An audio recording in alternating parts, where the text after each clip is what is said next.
प्यारे छात्रों, इतिहास विषय में आपका अध्याय उपनिवेशवाद और देहात ये प्रारंभ हो चुका था। इसके अध्याय के कुछ महत्वपूर्ण तथ्यों के विषय में आपको कल हम जानकारी दी थी हमने।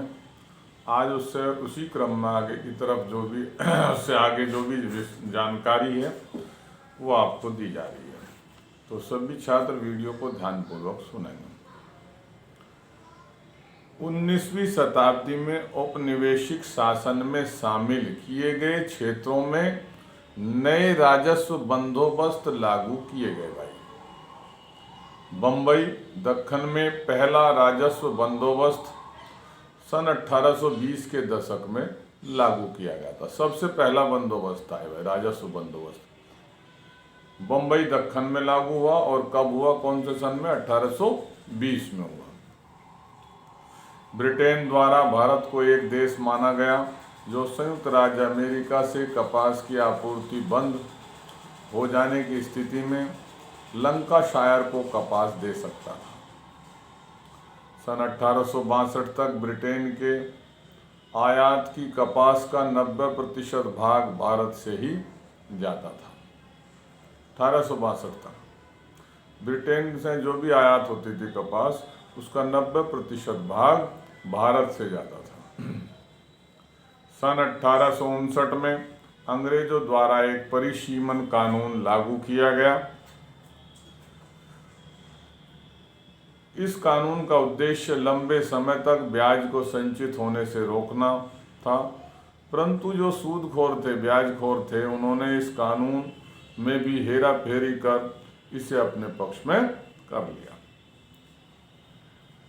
सन 1878 में दक्कन जांच आयोग की रिपोर्ट ब्रिटिश संसद में प्रस्तुत की गई, जिसमें दंगा फैलने का कारण ऋणदाताओं और साहूकारों द्वारा अन्याय करना बताया गया था। अब कुछ महत्वपूर्ण शब्दावलियां हैं, इसमें कुछ महत्वपूर्ण शब्द हैं जिनके अर्थ आपको पता होना चाहिए, परिभाषा पत्तियों पता होनी चाहिए। पहला है राजा। सब जानते हैं, प्राय शब्द का प्रयोग शक्तिशाली जमींदारों के लिए किया जाता था। जमींदार जो बहुत बड़े बड़े भूस्वामी थे, हैं, जिनके पास जमीन थी, बहुत ज़्यादा जमीन थी, उन्हें जमींदार या भूस्वामी का। इस्तमरारी का अर्थ है अस्थाई बंदोबस्त। वह अस्थाई भू राजस्व व्यवस्था, इस्तमरारी शब्द से आप समझ गए, अस्थाई। बंदोबस्त एक तरीके की व्यवस्था है। वह अस्थाई भू राजस्व व्यवस्था जिसमें ईस्ट इंडिया कंपनी ने राजस्व की राशि निश्चित कर दी थी, जो प्रत्येक जमींदार को अदा करनी होती थी। योमेन क्या है भाई? कंपनी काल में छोटे किसानों को योमेन कहा जाता था। जो छोटे किसान थे, जिनके पास जमीनें कम थी, उन्हें योमेन के नाम से बुलाया जाता था। समाहर्ता से मतलब संग्राहक। संग्राहक किसे कहेंगे? जो इकट्ठा करता हो भाई, संग्रह करता हो, संचित करता हो, इकट्ठा करता हो, उसे समाहर्ता या संग्राहक कहा जाता है। ताल्लुकदार, इस शब्द का अर्थ है वह व्यक्ति जिसके साथ ताल्लुक यानी संबंध, रिश्ते, संबंध। आगे चलकर ताल्लुक का अर्थ क्षेत्रीय इकाई हो गया। अमला क्या है भाई? राजस्व एकत्रित करने वाला जमींदार का अधिकारी।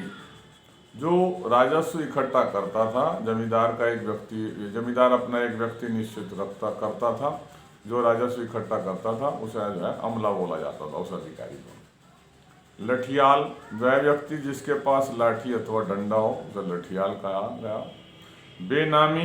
बेनामी क्या है? गुमनाम है, जिसका कोई नाम ही ना हो, अता पता ही ना हो, बिना नाम का, या गुमनाम।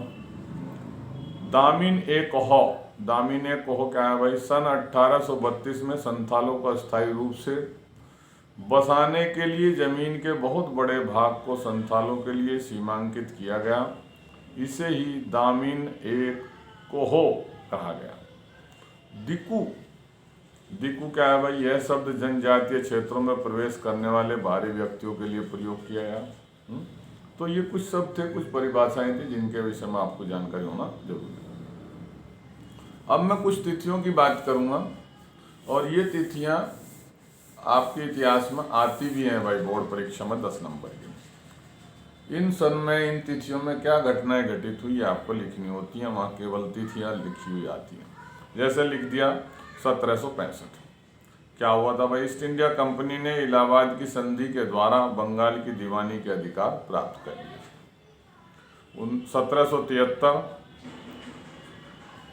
1765 की बात के बाद देखते हैं 1773 ईस्ट इंडिया कंपनी के क्रियाकलापों को विनियमित करने के लिए ब्रिटिश संसद द्वारा रेगुलेटिंग एक्ट पारित किया गया।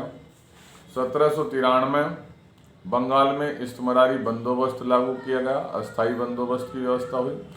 1794 फ्रांसिस बुकानन नामक चिकित्सक यानी डॉक्टर भारत आया। 1797 ईस्वी वर्धमान में सार्वजनिक नीलामी हुई भाई। 1800 के दशक में क्या हुआ? संथाल लोग राजमहल की पहाड़ियों पर आने लगे तथा वहाँ बसने लगे। 1818 में क्या हुआ? बम्बई दक्कन में प्रथम राजस्व बंदोबस्त व्यवस्था की गई। 1820 कृषक वस्तुओं का मूल्य यानी किसानों की जो वस्तुएं हैं उनका मूल्य गिरने लगा, डाउन हो गया भाई मूल्य, जो किसानों की वस्तुएं थी, फसलें थी।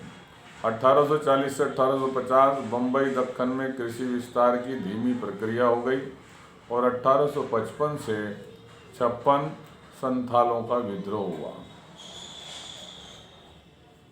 1859 अंग्रेजों ने एक परिसीमन कानून लागू किया। 1875 दक्कन के गांव में रैयतों ने विद्रोह कर दिया। तो ये इस तरीके से कुछ महत्वपूर्ण तिथियां थी। इन तिथियों में क्या घटनाएं घटित हुई इस विषय में मैंने आपको बताया। तो सभी छात्र इन्हें ध्यानपूर्वक सुनेंगे भाई। बोर्ड परीक्षा के हिसाब से भी बहुत इम्पोर्टेंट है, वैसे भी बहुत इम्पोर्टेंट है, आपको जानकारी होनी चाहिए। कहीं भी आप प्रतियोगिता परीक्षा देंगे वहाँ भी इनका बहुत महत्वपूर्ण वो है, योगदान रहेगा आपके उसके लिए हल करने में। तो सभी छात्र इसे ध्यानपूर्वक सुनेंगे। धन्यवाद भाई।